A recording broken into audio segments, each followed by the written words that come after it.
it's Cricket from the Coat Hangers, and you're listening to Drop the Mic. Whisper something in your ear. Good God Almighty.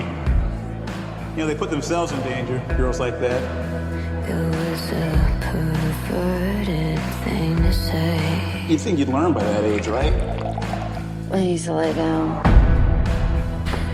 What are you doing? It's okay, hey, you're safe. What are you doing? Hey, I said, what are you doing?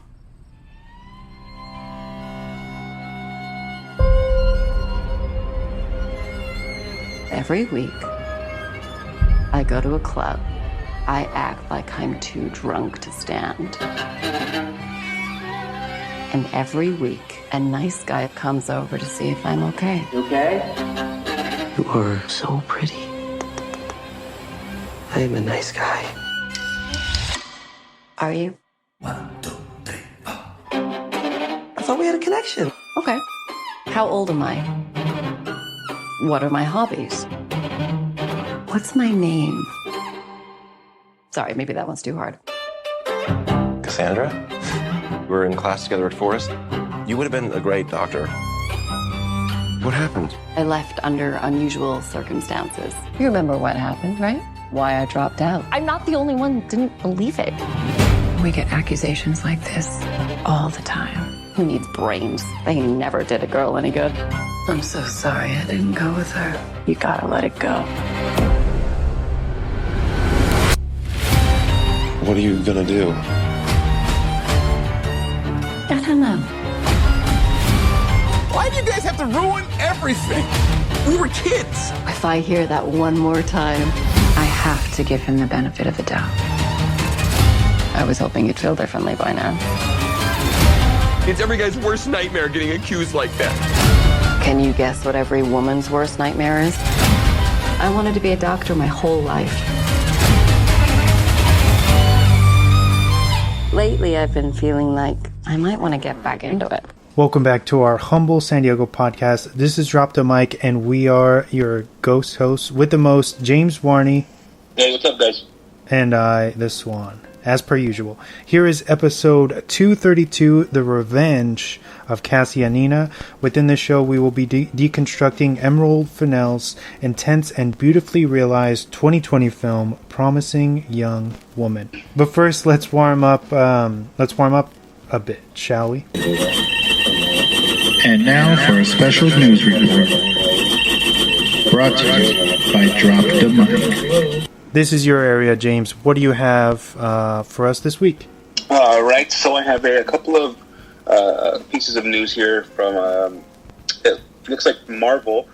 We have, I don't know if you know Dominique Thorne. There's a character named Ironheart who basically takes over the mantle of Iron Man in the comic books, and that's a relatively new version from the comics. I want to say maybe within the last, I'd probably say within the last 5 or 6 years. That's within that time frame. That's when that started coming out in comic books.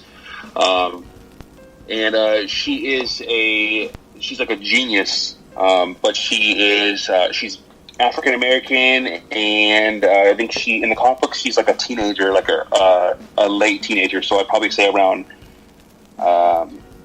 I want to say late teens, like almost 17, 18, something like that. But she's a genius, along the lines of Tony Stark, and she ends up taking on the mantle of Iron Man, and they call her character Ironheart. So she has her own suit and everything, and it looks like we're going to be seeing that character debut in Black Panther: Wakanda Forever. So that is interesting. She sounds like her character arc is similar to Shuri, no?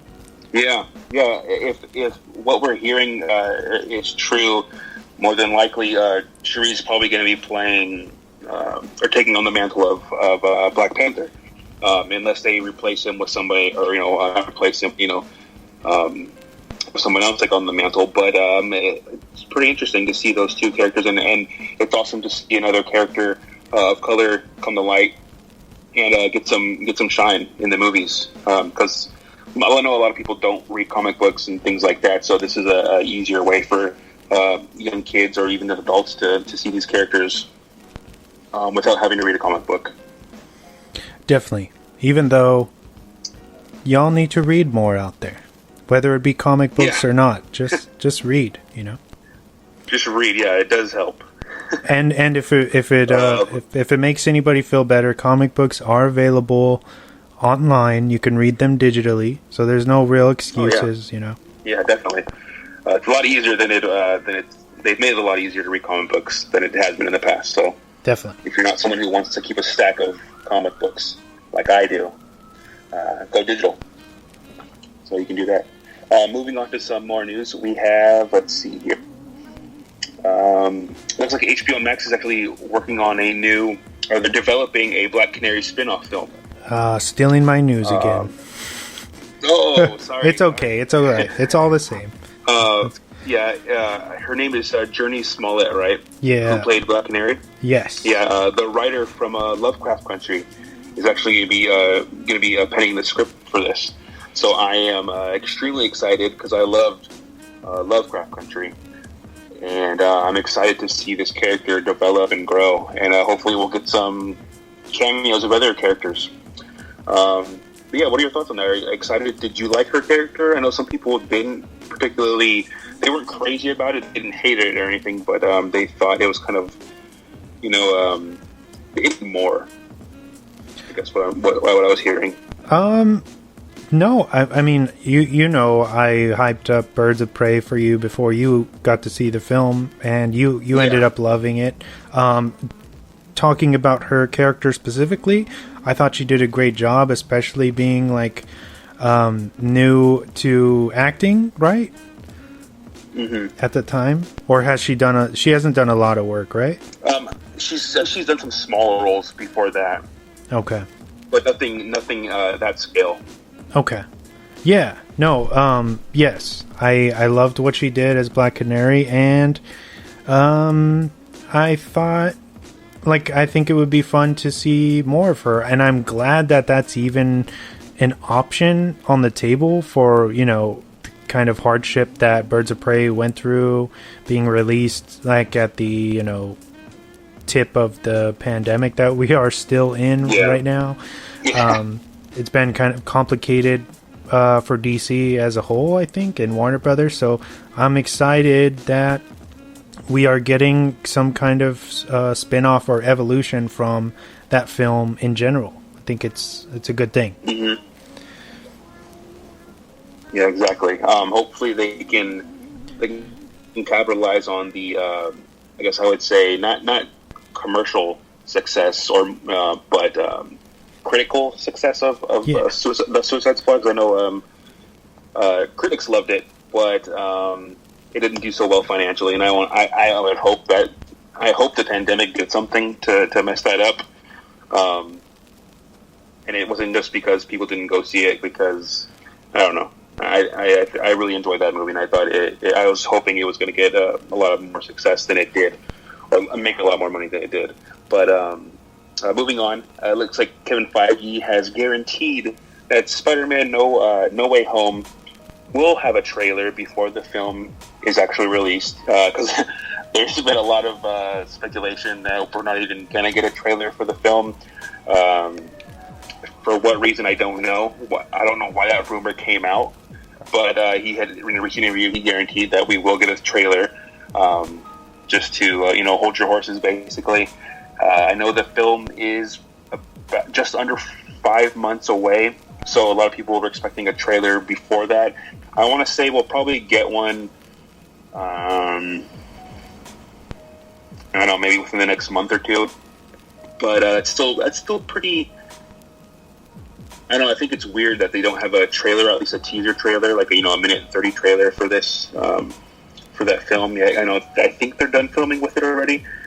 But yeah, and then I think my last bit of news. Oh, I got two more pieces. Sorry. Deadpool 3 does have a release window. There was no specific date mentioned by Kevin Feige, and it looks like he had mentioned that Ryan Reynolds is currently working on a script right now, trying to clean it up and make it as good as possible for Marvel. And there was also some hints that his movie will introduce the mutants, basically. So excited to see Ryan Reynolds back as Deadpool. And I know it's only been a couple of years, but I feel like we need some more of that, given this time that we're in right now. Excited to see that, to see a Deadpool 3.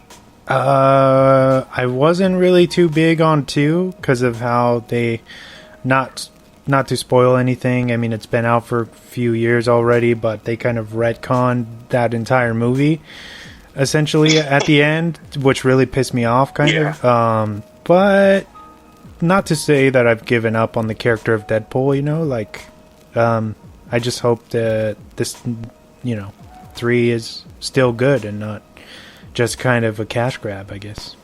Yeah, hopefully it is. It's a little... I liked it. I think 2 was entertaining. Number 1, I think, was something that we had never seen before. So I think it's hard to kind of, top that. It's funny that Ryan Reynolds, he had joked for the second one that they, like, those idiots gave us enough money to do full CGI fights. So that was one of the big things in number 2. But yeah, I'm excited to see him back, and hopefully we'll get the introduction of mutants in the MCU. So I'm excited for that one. And then my last bit of news here: Anthony Mackie has officially closed the deal to reprise his role in as Captain America in the new Solo film. It's Captain America 4, basically. And obviously, Mackie is taking on the mantle as Captain America. Yes, that's what he's. That looks like what the article is stating here. Sorry to I should have said that before, but sorry to spoil anything for Falcon and the Winter Soldier.